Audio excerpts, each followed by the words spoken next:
নমস্কার, অ্যাস্ট্রোচিক চ্যানেলে আসার জন্য সকলকে অসংখ্য ধন্যবাদ।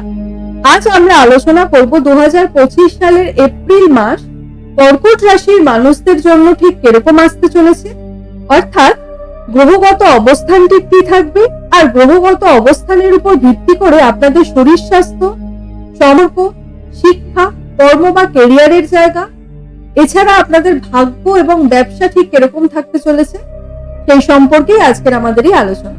প্রথমেই কর্কট রাশির মানুষদের একটা জিনিস বলবো, এই এপ্রিল মাস কিন্তু আপনাদের ক্ষেত্রে একটা নতুন বছরের সূচনা বলতে পারে। কারণ 2025 শুরু হয়ে গেলেও বছরের প্রথম যে 3টি মাস ছিল সেই 3টি মাসে কিন্তু আপনাদের শনির ঢাইয়া চলছিল।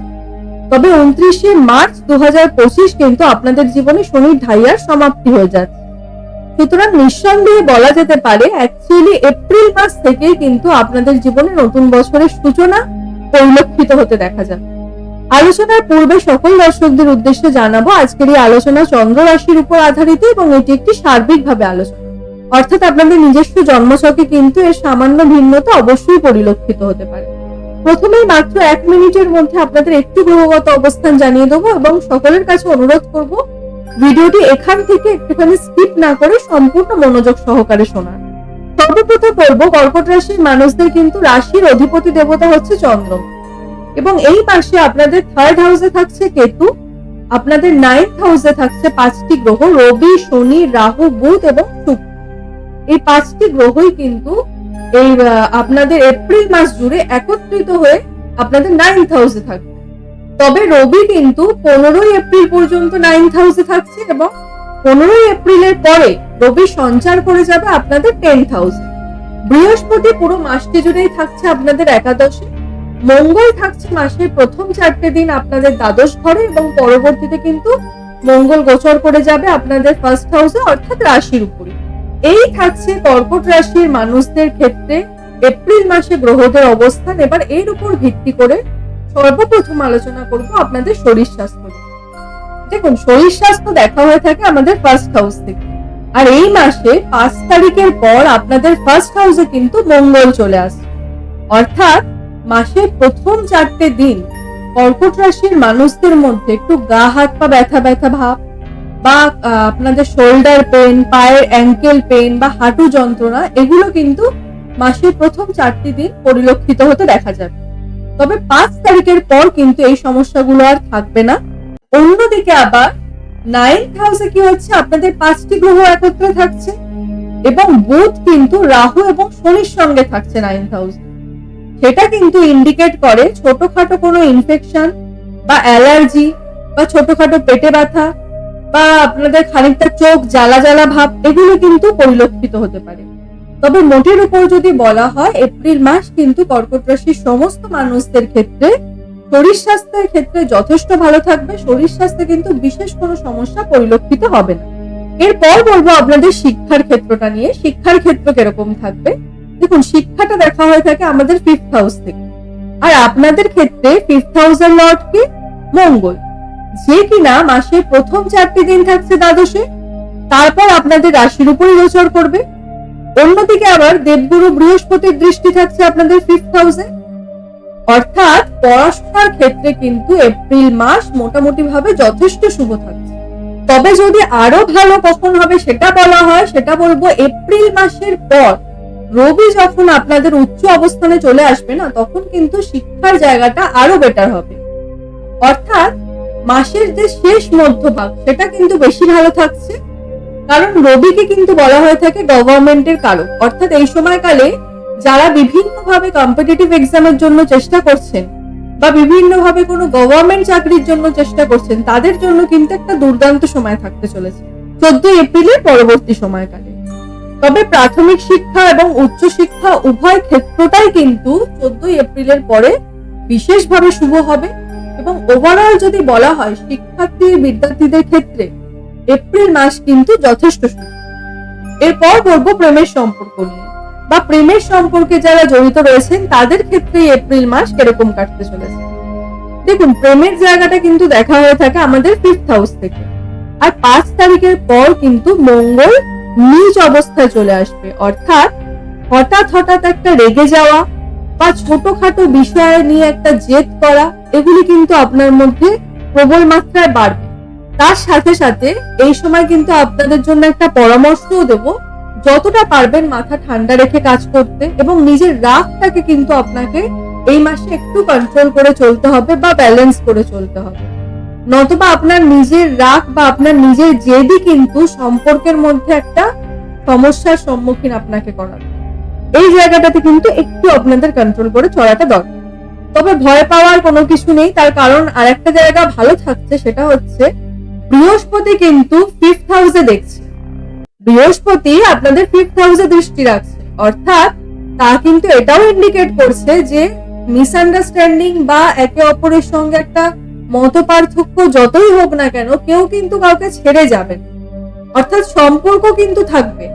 ক্ষণিকের জন্য একটু আধটু আপনাদের মধ্যে মিসআন্ডারস্ট্যান্ডিং তৈরি হবে এবং পরক্ষণেই আবার সেটা কিন্তু ঠিক হয়ে যাবে। কিন্তু তবুও বলবো, যেহেতু আপনাদের মঙ্গল নিচ অবস্থায় থাকবে, যতটা পারবেন নিজেদের মাথাটাকে ঠান্ডা রেখে একটু বিচার বিবেচনার সঙ্গে যে কোনো ডিসিশন নিতে, সেক্ষেত্রে কিন্তু আপনার নিজেরই ভালো হবে, সম্পর্কের জায়গা আপনাদের ভালো থাকবে এবং আপনার নিজের মন মানসিকতাটাও ভালো থাকবে। ওভারঅল যদি বলা হয় তবে বলবো লাভ লাইফের ক্ষেত্রে কিন্তু এই এপ্রিল মাস মধ্যম প্রকৃতির থাকতে চলেছে। এরপর বলবো যারা বিভিন্ন ভাবে বৈবাহিক সম্পর্কে জড়িত রয়েছেন বা দাম্পত্যদের ক্ষেত্রে এই এপ্রিল মাস কিরকম থাকবে। বৈবাহিক সম্পর্কটা দেখা হয়ে থাকে আমাদের 7th হাউস থেকে, আর আপনাদের 7th হাউসের লর্ড কি? শনি, যে কিনা এপ্রিল মাসে 9th হাউসে থাকছে এবং আপনাদের কিন্তু শনির ঢাইয়াও শেষ হয়ে যাচ্ছে। অর্থাৎ কর্কট রাশির মানুষদের বিগত 2.5 বছর লাইফ পার্টনারের সঙ্গে বিভিন্ন সমস্যা বা বিভিন্ন ভাবে পার্টনারের একটা হেলথ নিয়ে কিন্তু আপনারা সমস্যায় ভুগছিলেন। তবে এপ্রিল মাসে শনি আপনাদের নবমে থাকার কারণে বৈবাহিক সম্পর্ক কিন্তু আপনাদের আবারও ভালো হবে। অর্থাৎ 29শে মার্চে আপনাদের শনির ঢাইয়া শেষ হয়ে যাচ্ছে এবং সেই সময়কাল থেকেই কিন্তু বৈবাহিক সম্পর্কের জায়গায় যে আপনাদের সম্পর্কটা খারাপ হয়ে গেছিল বা আপনাদের পার্টনারের শারীরিক সমস্যায় ভুগছিল পার্টনার দীর্ঘদিন ধরে, সেই সমস্ত জায়গায় কিন্তু একটা উন্নতি পরিলক্ষিত হবে। হেলথ রিলেটেড যে কোনো সমস্যা ভালো হবে, পার্টনারের সঙ্গে আন্ডারস্ট্যান্ডিং বাড়বে। আর আরেকটা যে দিকও থাকছে সেটা হচ্ছে শনির সঙ্গে কিন্তু রাহুও থাকবে এই মাসে 18th মে পর্যন্ত, এবং আপনাদের কিন্তু 18th মে পর্যন্ত সর্পিত যোগও থাকছে। সুতরাং এই এপ্রিল মাস কখনো বা ভালো কখনো বা খারাপ, একটু মিশ্র প্রকৃতির কিন্তু থাকতে চলেছে। শনির ঢাইয়া শেষ হয়ে যাচ্ছে, কিন্তু রাহু তো অন্যদিকে আবার শনির সঙ্গে বসে থেকে সর্পিত যোগও তৈরি করছে, সেটা ভুললেও হবে না। সুতরাং ঢাইয়া যতই শেষ হয়ে যাক, ঢাইয়ার যে কুপ্রভাবটা এতদিন আপনাদের ছিল সম্পর্কের মধ্যে, সেটা তো কেটে যাবে। অ্যাকচুয়ালি আপনারা ভালো ফল পাবেন সম্পর্কের জায়গায় 18th মে পরবর্তী সময়কালে। রাহু যখন আপনাদের গোচর করে যাবে, সেই সময়কাল থেকে কিন্তু সম্পর্কের জায়গায় আরো বেটারমেন্ট আসবে। এরপর বলবো আপনাদের ভাগ্য নিয়ে। ভাগ্য দেখা হয়ে থাকে আমাদের 9th হাউস থেকে, আর এই ভাগ্য নিয়ে কিন্তু প্রত্যেকটা মানুষের বিভিন্ন কৌতূহল থাকে যে ভাগ্য তাদের কেমন যায়। তো এই 9th হাউস থেকে আমাদের ভাগ্যটা দেখা হয়, আর আপনাদের 9th হাউসে কিন্তু এই মাসে 5টি গ্রহ একত্রিত হয়ে থাকছে। আবার আপনাদের ক্ষেত্রে 9th হাউসের লর্ড কি? দেবগুরু বৃহস্পতি, যে কিনা লাভের ঘরে বিরাজমান থাকে। অন্যদিকে এই যে এপ্রিল মাস, এই এপ্রিল মাসে কিন্তু আমাদের রাশিচক্রের প্রত্যেকটি রাশির মানুষদের কালসর্প দোষ, গ্রহণ যোগ, তারপরে আপনার সর্পিত যোগ, এই সমস্ত যোগ কিন্তু থাকছে। সেক্ষেত্রে যদি বলা হয় যে শুধুমাত্র দেখুন আপনাদের ক্ষেত্রে কিন্তু নয়, কর্কট রাশির মানুষের ক্ষেত্রে নয়, প্রত্যেকটা রাশির মানুষের ক্ষেত্রে কিন্তু এই 3টি যোগ থাকছে। কালসর্প দোষ থাকছে, গ্রহণ যোগ থাকছে, সর্পিত যোগ থাকছে।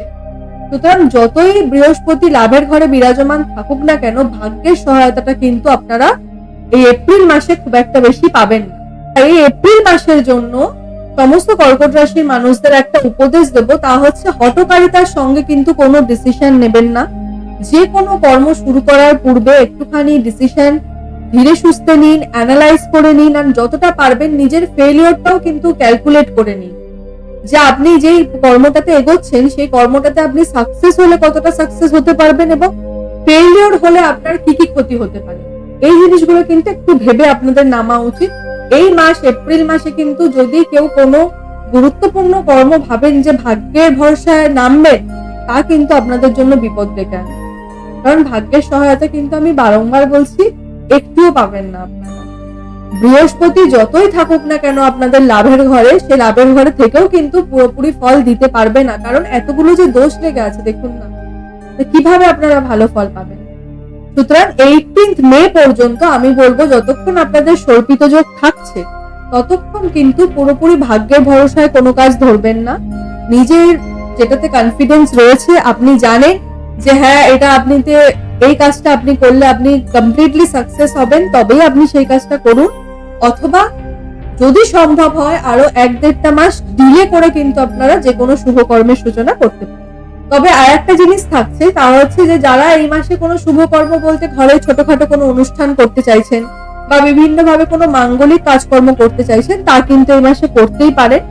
তবে যারা বিভিন্ন ভাবে ট্রেডিং এর কাজ করেন বা স্টক মার্কেটের কাজ করেন বা বিভিন্ন ভাবে মানি মার্কেটের সঙ্গে জড়িত রয়েছেন বা বিভিন্ন ভাবে আপনারা হয়তো কোথাও মানি ইনভেস্ট করেন এবং সেখান থেকে একটা টাকা আপনারা উইথড্র করেন, সেক্ষেত্রে বলবো এই মাস কিন্তু ভাগ্যের সহায়তা একদম থাকছে না। এরপর বলবো আপনাদের কর্মের জায়গাটা নিয়ে। কর্মের ক্ষেত্র ঠিক কিরকম থাকবে দেখুন, কর্মের ক্ষেত্রটা দেখা হয়ে থাকে আমাদের 10th হাউস থেকে, আর আপনাদের ক্ষেত্রে 10th হাউসের লর্ড কি মঙ্গল, যে কিনা 5th এপ্রিল আপনাদের রাশির উপর চলে আসবে। অর্থাৎ 5th এপ্রিলের পর কর্মের জায়গা কিন্তু আপনাদের দুর্দান্ত থাকবে। সেই সময়কালে 5th এপ্রিলের পরবর্তী সময়কালে আপনারা যে কোনো টার্গেট ফুলফিল করতে পারবেন। অফিস পলিটিক্সে যারা ভুগছেন সেক্ষেত্রে কিন্তু একটু সুরাহা পাবেন আপনারা। মঙ্গল যখন নিজ অবস্থায় থাকবে মানে নিজের রাগ, নিজের অ্যাগ্রেশন, এটাকে কিন্তু একটুখানি আপনাদের কন্ট্রোল করতে হবে। তবে কর্মের জায়গা কিন্তু যথেষ্ট শুভ থাকবে। মাসের প্রথম 4টে দিন যদি ছেড়ে দেওয়া হয়, 4টে দিনের পর থেকে কিন্তু আপনাদের পুরো মাস যথেষ্ট শুভ থাকবে। ওভারঅল বলবো কর্মের ক্ষেত্রে কিন্তু আউটস্ট্যান্ডিং থাকতে চলেছে এপ্রিল মাস। আর যারা বিভিন্ন ভাবে নতুন চাকরি প্রাপ্তির জন্য চেষ্টা করছে তাদের ক্ষেত্রে বলবো 14 এপ্রিলের পর নতুন কর্মপ্রাপ্তির কিন্তু প্রবল সম্ভাবনা থাকে। শুধু আপনারা প্রচেষ্টাটা করুন। প্রচেষ্টা করলে 14 এপ্রিলের পরবর্তী সময়কালে আপনি নিশ্চয়ই সাফল্য পাবেন। এছাড়া 14 এপ্রিলের পরবর্তীতে যারা বিভিন্ন ভাবে জবের লোকেশন চেঞ্জ করতে চাইছেন বা পরিবর্তন করতে চাইছেন, স্থান পরিবর্তন করতে চাইছেন বা প্রমোশনের জন্য চেষ্টা করছেন, তাদের ক্ষেত্রে কিন্তু 14 এপ্রিলের পরে প্রমোশন হওয়ার যোগটাও যথেষ্ট মাত্রায় বাড়তে লক্ষিত হবে। অর্থাৎ মোটামুটি ভাবে কিন্তু যদি বলা যায় তবে বলবো 14 এপ্রিলের পর কর্মের জায়গায় কিন্তু যে কোনো ক্ষেত্রে আপনাদের সময় আরো অনুকূলে থাকবে। এরপর বলবো আপনাদের ব্যবসার ক্ষেত্রটা নিয়ে, এবং এই মাসে কিন্তু চাকরিজীবীদের থেকেও বেটার থাকবে ব্যবসার ক্ষেত্রে। কর্কট রাশি মানুষরা যারা ব্যবসা করেন তাদের জন্য কিন্তু এই মাস একটা দুর্দান্ত সময় আনবে আপনাদের থেকে, কারণ ভাগ্যস্থানে বসে আছে বুধ, শুক্র, শনি, 3টি গ্রহ একত্রে। বুধ হচ্ছে আমাদের ব্যবসার কারক, বুধ গ্রহকে কিন্তু সর্বদা বলা হয় ব্যবসার কারক। শুক্র হয়ে থাকে আমাদের প্রসপারিটি বা একটা হেলদি লাইফস্টাইল বা একটা লাক্সারিয়াস লাইফস্টাইল, এটা কিন্তু শুক্র হয়ে থাকে। আর শনি তো যে কোনো মানে কর্মফলদাতা, আপনি কর্ম করবেন সেই কর্মটার আপনি ফল পাবেন। সুতরাং 3টে গ্রহ যা ব্যবসার ক্ষেত্রে যথেষ্ট স্ট্রং পয়েন্ট মানা হয়ে থাকে, সেই 3টে গ্রহই আপনাদের ভাগ্যস্থানে বসে রয়েছে। তা কিন্তু আপনাদের ডেইলি ইনকাম বৃদ্ধি করাবে, আপনাদের নতুন নতুন কাস্টমার অ্যাট্রাক্ট করতে সাহায্য করবে। এই মাসে আপনার সাথে কাস্টমারের কমিউনিকেশন স্কিল যথেষ্ট ভালো থাকবে। অর্থাৎ যদি ব্যবসার ক্ষেত্রে বলা হয়ে থাকে, এপ্রিল মাস কিন্তু যথেষ্ট ভালো আপনাদের ক্ষেত্রে। আজকের মতো অনুষ্ঠানটি এই পর্যন্ত। অনুষ্ঠানটি কেমন লাগলো অবশ্যই জানাবেন। সকলে সুস্থ থাকবেন, ভালো থাকবেন, সকলের মনস্কামনা পূর্ণ হোক এই আশা রেখে আজকের এই অনুষ্ঠানটি এখানেই শেষ করলাম। ধন্যবাদ।